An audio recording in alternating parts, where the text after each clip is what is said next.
Merhaba sevgili 5. sınıf öğrencileri. Dersleriniz tüm hızıyla devam ediyor.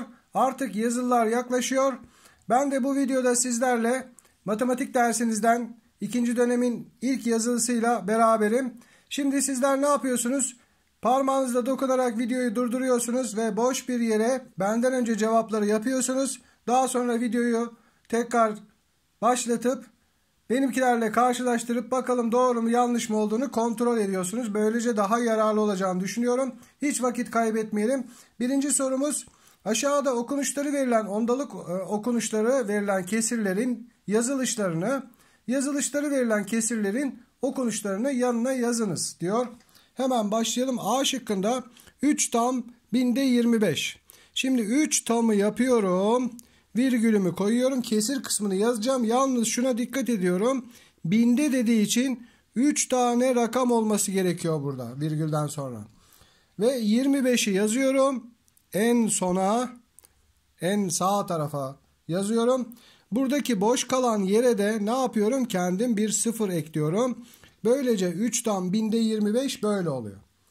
Bunu okuyalım. 1 tam, hemen yazalım. 1 tam.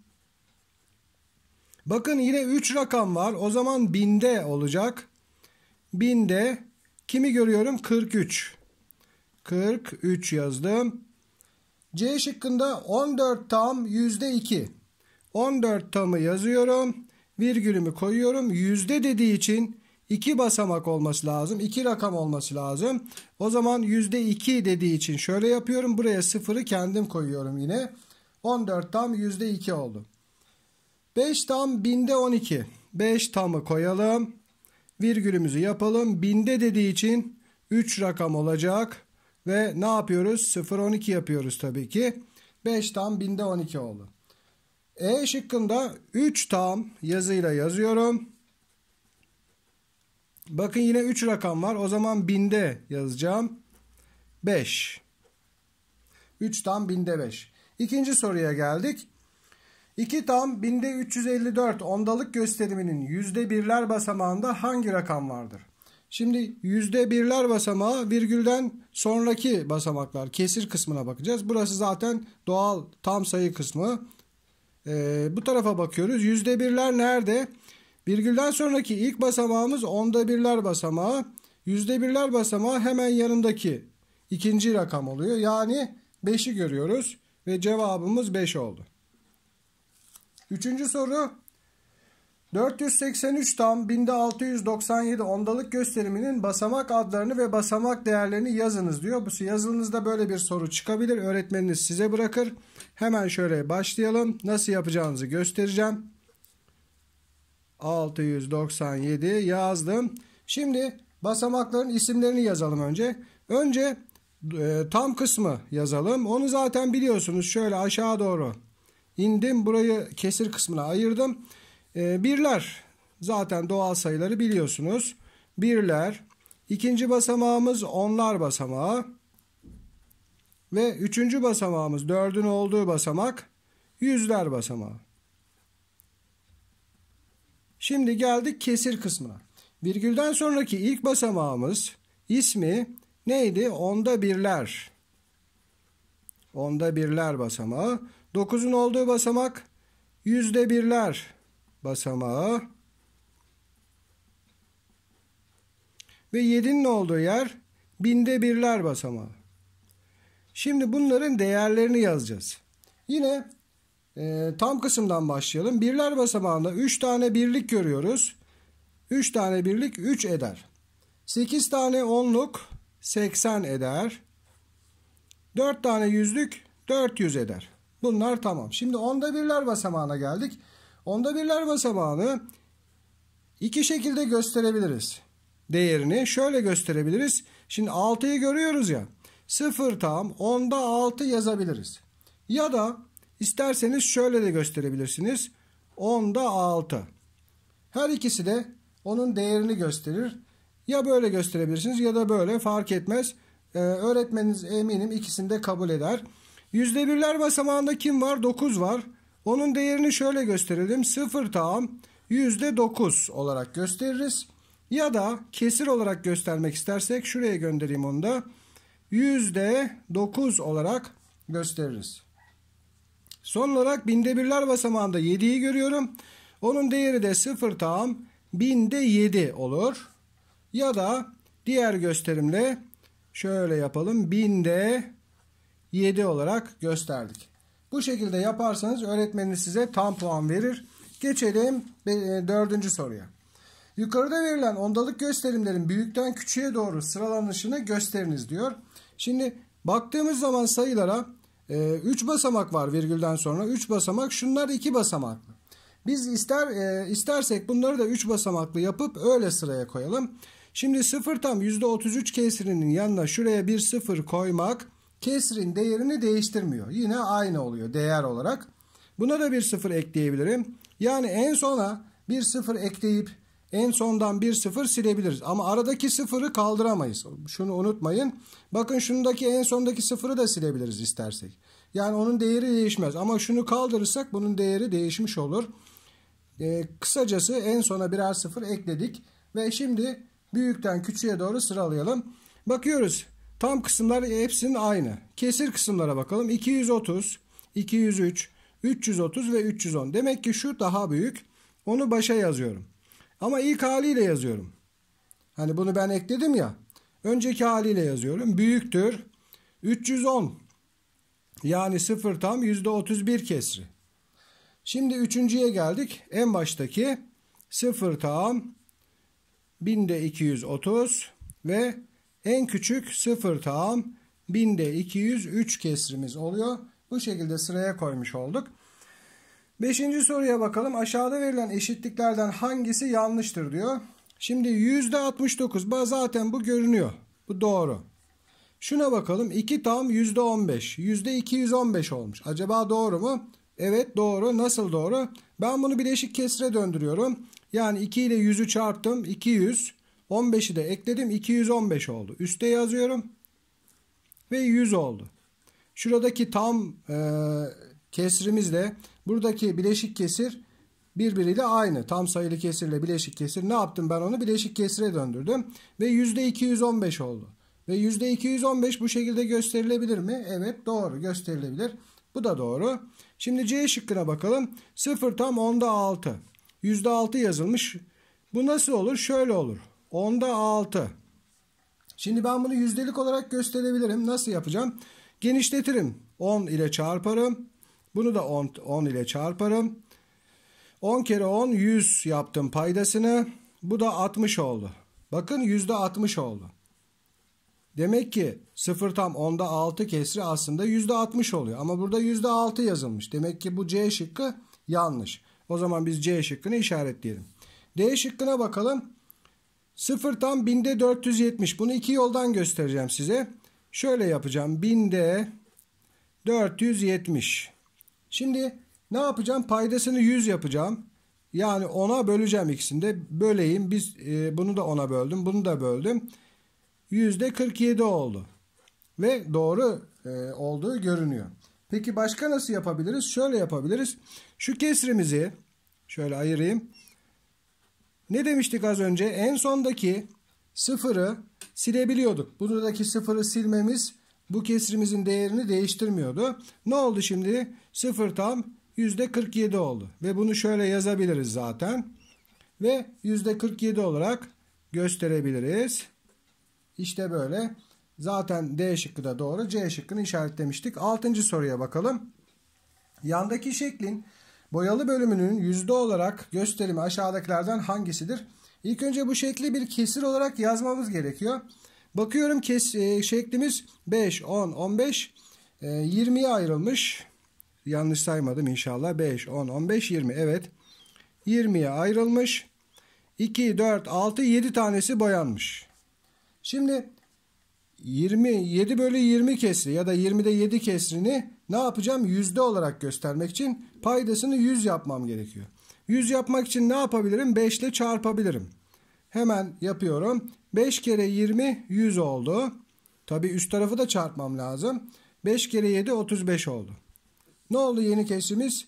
%35. Ve bu şekilde gösterilir. %35 olur. Cevap D şıkkı olur. 7. soruda bir problemimiz var. Sezgin, ya daha doğrusu problem değil, karışık biraz soru var. Biraz zor bir soru. Sezgin bir testin 6/24'ünü, Zeki 0 tam %49'unu, Kerem %57'sini, Yusuf ise 3/5'ini aynı sürede cevaplamıştır. Buna göre aynı sürede en çok cevaplayan hangisidir? Şimdi her biri ayrı bir çeşit. Bakın bunlar kesir olarak verilmiş. Bu yüzde olarak verilmiş. Bu ondalık kesir olarak verilmiş. Biz ne yapalım? Hepsini yüzdelik olarak gösterelim. İlk önce Sezgin'i yapalım. 6/24. Şimdi ben bunun paydasını 100 yapmalıyım. Ama 24'ü hangi sayıyla çarparsam çarpayım 100 olmuyor. İlk önce biraz bunları küçülteyim. İkisini de 6'ya bölüyorum. Ve 6/6 1. 24/6 4 oldu. Şimdi 1/4 oldu. Sadeleştirdim kesri. Artık 4 sayısını 100 yapabilirim. Ne yapabilirim? 25 ile çarpabilirim. Çarpıyorum. 25 çarpı 4 100 oldu. 25 çarpı 1 25 oldu. Demek ki %25 oldu. Sezgin %25. Soruların %25'ini cevaplamış. Zeki 0 tam %49. Onu şu şekilde yazabiliriz. %49. Ve Zeki'yi de nasıl gösterebiliriz? Şuraya yazalım. %49 olarak gösterdi. Kerem zaten yazıyordu. %57. Onun için herhangi bir işlem yapmama gerek kalmadı. Yusuf'u bulalım. 3/5. Şimdi bunun paydasını 100 yapmamız için 20 ile genişletelim. Eşittir. 20 çarpı 5 100 oldu. 20 çarpı 3 60 oldu. Bakın Yusuf da %60 oldu.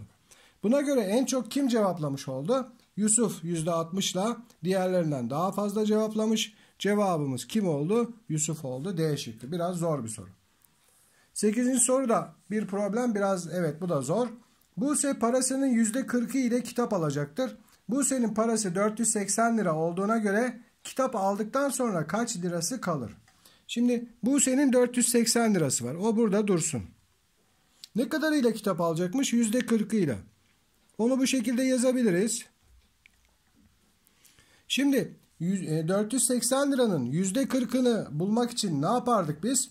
Alttaki sayıyla bölme yaparız. Şöyle bölme işareti yapalım. Üstteki sayıyla çarpma yaparız.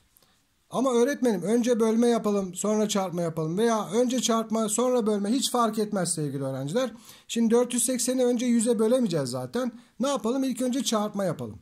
480 ile 40'ı çarpıyorum. Sıfırları sonra ekleyeceğim. Kısa yoldan çarpma yapıyorum. Hem de hatırlamış olursunuz. 4 kere 8 32. 32'nin ikisi elde var 3. 4 kere 4 16. 3 de elde 19. Şu iki sıfırı kullanmamıştım. Onları da ekleyince kısa yoldan çarpmış oldum. 480 ile 40'ı 19.200 oldu. Şimdi çarpma işlemini hallettim. Bölmeye geldi sıra. Bir de bölme yapacağım 100'e. 100'e bölebilirim. Nasıl? 2 sıfır atarım. 100'e bölmüş oldum. Demek ki %192 lirayla kitap alacakmış. Ve Buse'nin parası 480 liraymış. 192 ile kitap aldığına göre onu çıkarmamız gerekiyor. 10'dan 2 çıktı 8. 7'den 9 çıkmaz. 17'den 9 çıktı 8. 3 kaldı. 3'ten 1 çıktı 2. Demek ki Buse'nin 288 lirası kalıyor. Cevabımız D şıkkı oluyor. 9. 0 tam onda 3 ondalık sayısının yüzde olarak ifade edilişi aşağıdakilerden hangisidir? Şimdi biz bunu normal kesir olarak yazalım. Onda 3. Yüzdelik olarak ifade etmek için paydasının 100 olması lazım. O zaman 10 ile genişletelim. 10 kere 10 100. 10 kere 3 30. İşte çıktı. %30 oldu. Şöyle yazabiliriz. Ve cevabımız C şıkkında. 10. soruda kesirler bir doğal sayıdan ondalık kesirlerin çıkarma işlemi var. Şimdi burada dikkat edeceğiniz şey şu. 7'yi yazıyoruz. Çıkarma işlemi yapacağız. Alt alta yapayım. Daha iyi anlarsınız. 2 tam %14'ü çıkaracağım. Şimdi 2 tam kısmını 7'nin altına yazıyorum. Virgülü sağa doğru kaydırmam gerekiyor. 7'nin yanında zaten herhangi bir şey yok. Devam ediyorum. Yazdım. Şimdi öğretmenim nasıl çıkaracağız? Şöyle çıkaracağız. 7'nin yanına 2 tane sıfır koyabiliriz. Ne demiştik? en sona 2 tane 0 veya 1 tane 0 koymak o sayıyı değiştirmiyor. Hemen sıfırları koyuyorum. Buraya da bir virgül koydum. Böylece virgüller alt alta gelmiş oldu. Şimdi artık çıkarabilirim. Normal çıkarma işlemi yapıyoruz. Sıfırdan 4 çıkmaz. Burada yok. Buradan aldık. Buraya verdik 10. Buradan buraya verdik 10. Burada 9 kaldı. 10'dan 4 çıktı 6. 9'dan 1 çıktı 8. Burada 6 kalmıştı. 6'dan 2 çıktı 4. Demek ki ne oldu? 4 tam %86 oldu. Cevap A şıkkı. Geldik 11. sorumuza. Evet, yukarıdaki şeklin sembolle gösterilişi aşağıdakilerden hangisidir diyor. Bakıyoruz, burada ne var? Bir ışın görüyoruz ve ışının başlangıç noktası K ve L yönünde uzuyor. Işın devam ediyor. Bunu nasıl gösteririz? Bakın B şıkkında görüyoruz zaten. Cevabımız B şıkkı oluyor. Ve 12. soruya geçiyoruz. Yukarıda verilen iki doğru için buradaki ifadelerinden hangileri doğrudur diyor. Hemen bakalım. Bir, paraleldirler. Hayır, paralel değiller. Paralel demek yan yana, eşit mesafede, eşit yöne doğru gidiyorlar demek. Yani tam ifade edemedim. Yani birbirleriyle hiç kesişmezler paralel olduklarında. Bu yanlış. Kesişirler. Evet, kesişmişler. Doğru. Birbirlerine diktirler. Evet, doğru. Bakın şurada dik işareti var zaten. Demek ki ikinci ve üçüncü ifadeler doğru. Hemen C şıkkını işaretliyorum. Ve 13. soruya bakıyoruz. Aşağıdakilerden hangisi AB ışını, bu işaret ile gösterilir? Şimdi burada bir ışın var. Çünkü bir tarafı kapalı, bir tarafı bakın açık. Bunu ben ışın olduğunu buradan anlayabiliyoruz. Ama hangi tarafı kapalı? A sayısının olduğu yer kapalı. Şimdi burada bir doğru var zaten. İki tarafta sonsuza doğru gidiyor. Burada da bir doğru parçası var. Işın değil. Çünkü burada kesilmiş, burası da kesilmiş.